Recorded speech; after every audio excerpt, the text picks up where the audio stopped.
Hello. Welcome to OJ Studios. Please enjoy today's chapter of A Week as a Girl by Lacey Julius.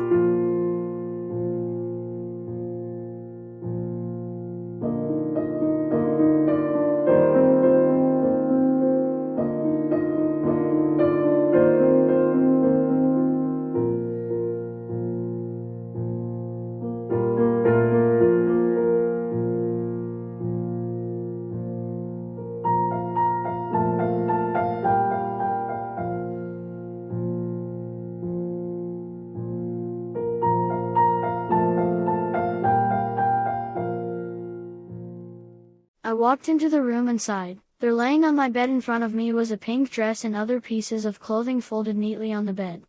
The clothes were way too small for me. I am a 12-year-old boy and the clothes laying there were meant for a little girl probably the age of 7. I sighed knowing that here in a few minutes my mom would transform me into a little girl, and she would force me to wear these clothes. I stared at the pink dress, its frills and ribbons taunting me from the bed. The thought of being transformed into a little girl filled me with a mix of dread and resignation. This wasn't the first time Mom had used her magic on me, but it was the first time she turned me into a girl. I could hear her footsteps approaching down the hallway, each step echoing my impending fate. Part of me wanted to run, to escape, but deep down, I knew there was no use. Mom was too powerful, and besides, where would I go? The door creaked open, and there she stood, holding her wand with a serene, almost motherly smile. "It's time, sweetie," she said softly, but there was an edge to her voice that made it clear there was no room for argument. I took a deep breath, trying to brace myself for what was about to happen. "Do we really have to do this, Mom?" I asked, my voice betraying the fear I tried to hide. She nodded, her expression firm. "Yes, we do. It's important for you to learn this lesson, even if it's a hard one." Before I could respond, she began to chant the spell. A strange sensation washed over me, as my body began to shrink, my limbs growing shorter and softer. My clothes hung loosely on my rapidly diminishing frame, and within moments, I found myself standing there, no longer a teen boy, but a little girl. Mom looked at me with a mixture of pride and satisfaction. "There, now isn't that better?" She gestured to the pink dress on the bed. "Go ahead, put it on." I glanced at the dress, feeling a lump form in my throat. There was no way out of this. With trembling hands, I reached for the dress, knowing that the only way to get through this was to comply. It all started earlier today when I was with a group of friends at the park adjacent to the neighborhood pool. We were goofing around, our usual antics in full swing. Amid our laughter and play, we noticed Allison, a new girl in the neighborhood. She seemed friendly but reserved, clearly trying to find her place among us. She was only 7 years old, so she was younger than we were. Jake, always the instigator, hatched a plan to prank her. He proposed we pretend to include her, only to humiliate her later. Despite my reservations, I stayed silent and reluctantly went along with it. As the day progressed, the prank intensified. Jake coaxed Allison into playing tag with us, but instead of playing fairly, we conspired to ensure she was always it. She ran tirelessly, but our collective effort to exclude and frustrate her grew more apparent. I saw the sadness in her eyes as she struggled to keep up, but still, I didn't intervene. It reached a breaking point when Jake, in a moment of cruelty, deliberately tripped Allison, causing her to fall hard and scrape her knee. That was my tipping point. I finally mustered the courage to confront Jake, demanding he stop. The damage, however, had been done. Allison fled, tears streaming down her face, leaving me feeling utterly remorseful. Returning home, guilt weighed heavily on me. I realized I should have spoken up sooner, stopped the prank before it spiraled out of control. The full extent of the situation hit home later that evening when my mom learned what had transpired, revealing the consequences of my inaction in silence. Mom has always been strict, but she's also fair. She believes in teaching us lessons, and she's never been afraid to use her magic to do it. When she found out what happened with Allison, she was furious. She didn't yell or scream, she just gave me that look, the one that says you've really messed up. I tried to explain, to tell her I didn't really want to go along with the prank, but she wasn't having any of it. "You stood by and let it happen," she said, her voice cold and serious. You didn't stand up for her when it mattered, and now she's hurt because of it. That's not the kind of person I raised you to be. I tried to apologize, but she cut me off. You're going to learn what it feels like to be in someone else's shoes, to be vulnerable and helpless. Maybe then you'll think twice before going along with something like this again. And that's how I ended up here, staring at this pink dress.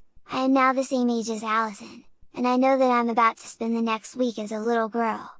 It's Mom's way of making sure I understand what it feels like to be on the other side of things, to be the one who's powerless, the one who's being picked on. Maybe she's right. Maybe this is exactly what I need to learn my lesson. But that doesn't make it any easier. I stared at the dress for what felt like an eternity, trying to muster the courage to go through with this. The pink fabric, frilly and soft, seemed almost to mock me with its delicate design. My hands trembled as I reached for the first piece of clothing, a pair of pink panties, small and adorned with little bows at the waistband. Just as I was about to slip them on, my mom's voice interrupted my thoughts. "Here, let me help you," she said gently, noticing my hesitation. She knelt down beside me, taking the panties from my trembling hands. "I know this is strange for you, but I'm here to guide you through it." I felt a mixture of relief and further embarrassment as she held the panties open for me. With her encouraging nod, I stepped into them, and she carefully pulled them up to my waist, making sure they fit snugly. The soft fabric against my skin felt foreign and uncomfortable, but I could see that Mom was trying to make this as easy as possible. Next, she handed me the white tights. I fumbled with them, unsure of how to put them on. "Like this," Mom said, showing me how to scrunch them up before carefully sliding them over my feet. She guided the tights up my legs, making sure there were no wrinkles. The fabric clung to my skin, making me feel even more out of place, but Mom's calm demeanor helped keep me from panicking. When it came to the black Mary Janes, she placed them on the floor in front of me and instructed me to step into them. I did as she asked, and she knelt again to fasten the little buckles across my feet. The shoes felt tight and restrictive, a far cry from the sneakers I was used to, but Mom gave me a reassuring smile as she finished securing them. Finally, it was time for the dress. I reached for it, but Mom gently took it from my hands. "Let me," she said softly. She held the dress up and carefully guided it over my head, helping me slip my arms through the puffy sleeves.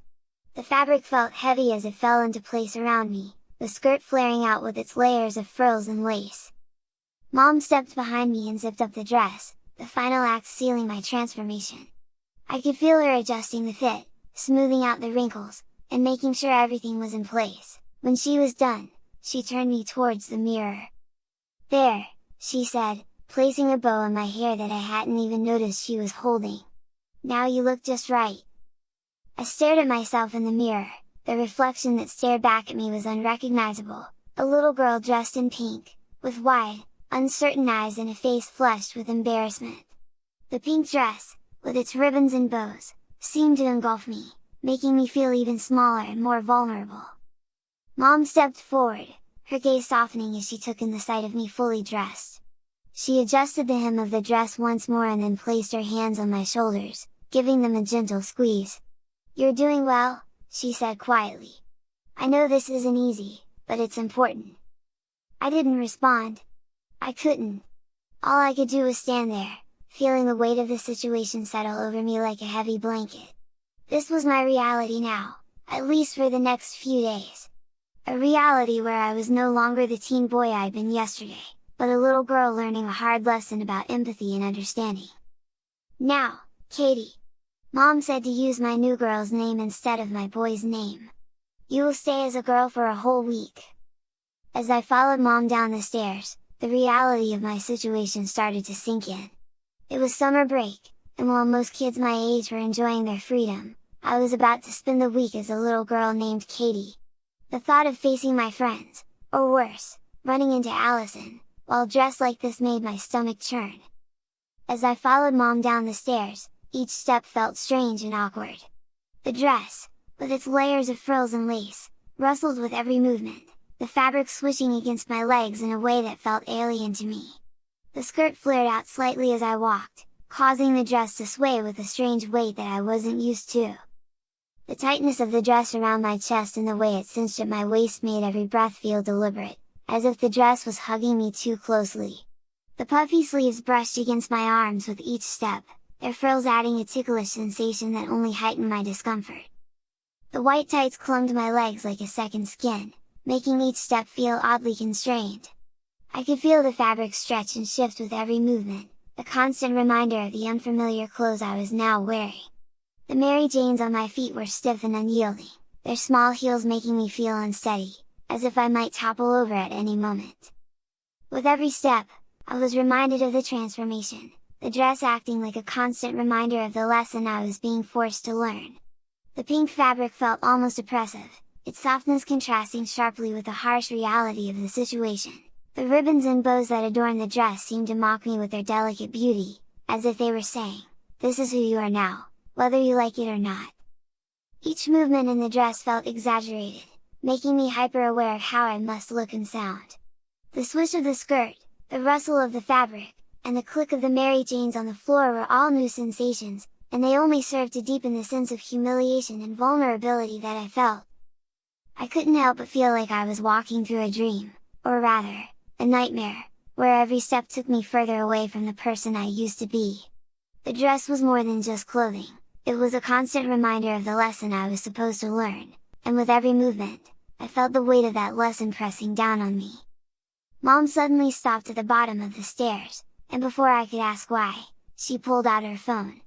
"Smile, Katie," she said, her voice sweet but firm. I could feel my face flush with embarrassment as she aimed the phone at me, waiting for me to comply. But I couldn't do it. The idea of smiling while wearing this dress, while being trapped in this humiliating situation, felt impossible. I stood there, unable to force a smile, feeling more vulnerable and exposed than ever. The dress seemed to cling tighter, the frills and lace only adding to my discomfort as I squirmed under her gaze. But Mom didn't press the issue, instead, she lowered the phone with a small sigh, a look of understanding in her eyes. "You have all day to get used to being a girl," she said, her tone calm but leaving no room for argument. "And tomorrow, I've got a surprise for you." Her words hung in the air, and I couldn't help but wonder what she had planned. A surprise? What could be worse than this? The uncertainty gnawed at me, adding to the weight already pressing down on my shoulders.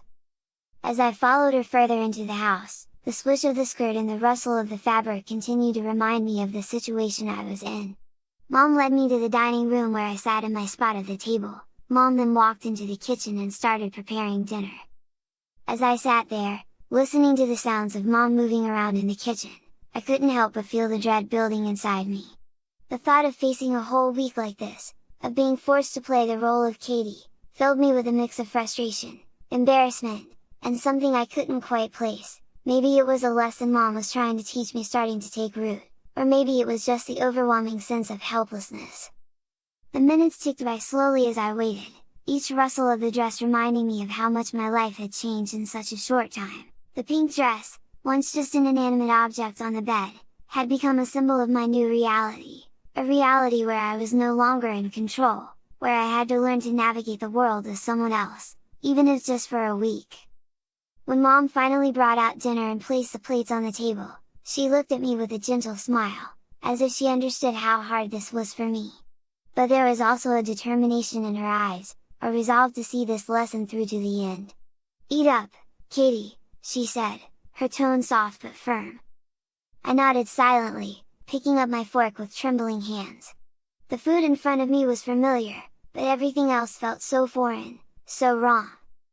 As I sat at the dinner table, the weight of the day's events and the unfamiliar clothes pressing against my skin, I couldn't help but feel a deep sense of unease.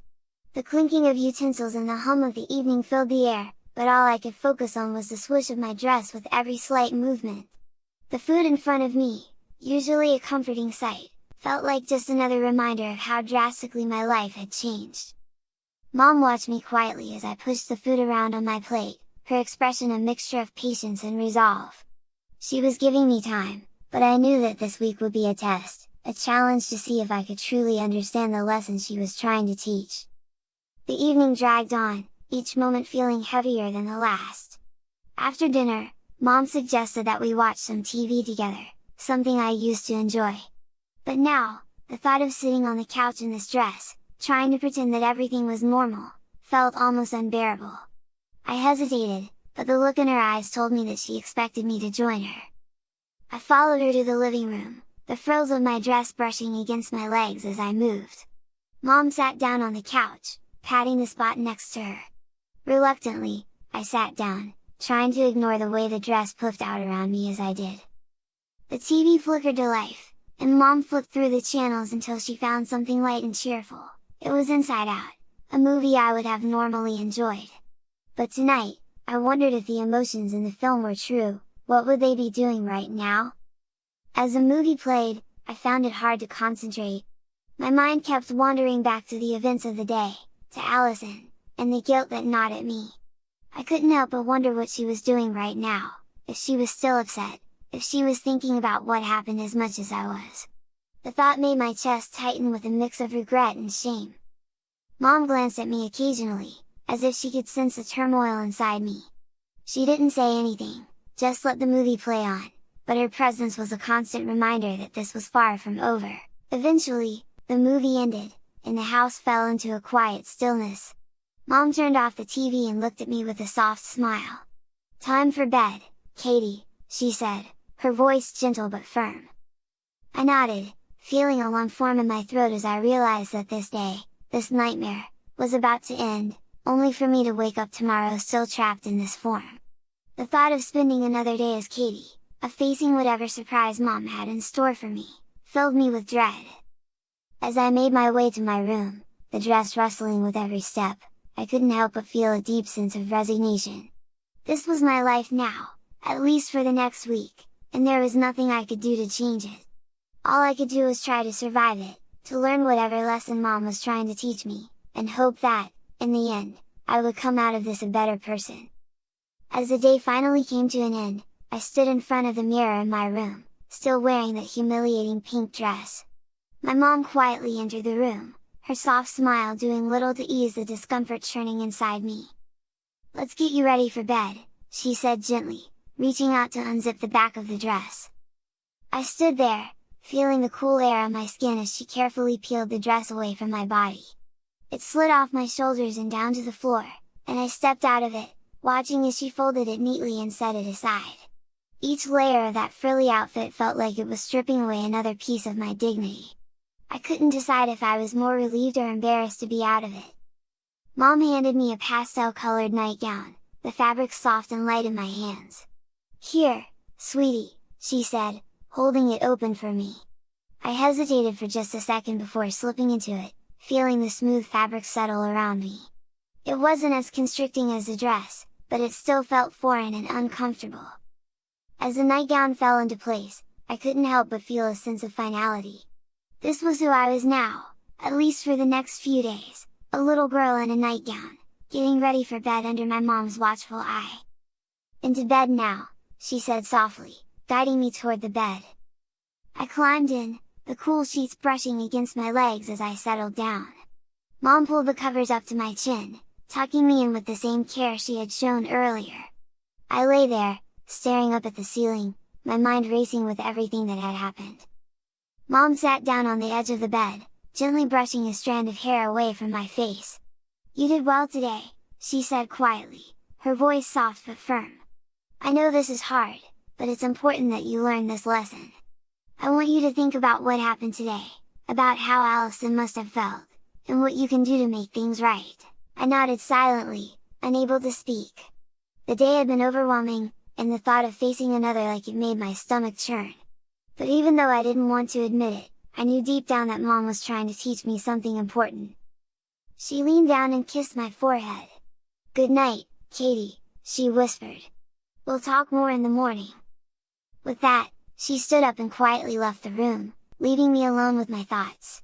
The soft glow of the nightlight cast faint shadows on the walls, and the house was quiet, except for the distant sound of crickets outside. I lay there for a while, my mind drifting between the events of the day and the uncertainty of what was to come. The nightgown felt strange against my skin, a constant reminder of the lesson I was being forced to learn. But as exhaustion started to take over, I found myself sinking into the soft comfort of the bed, the weight of the day finally pulling me into sleep. As my eyes closed, the last thought that crossed my mind was a quiet, lingering hope that somehow, some way, I would get through this, maybe even learn something in the process. And with that, I drifted off to sleep, the day finally coming to an end.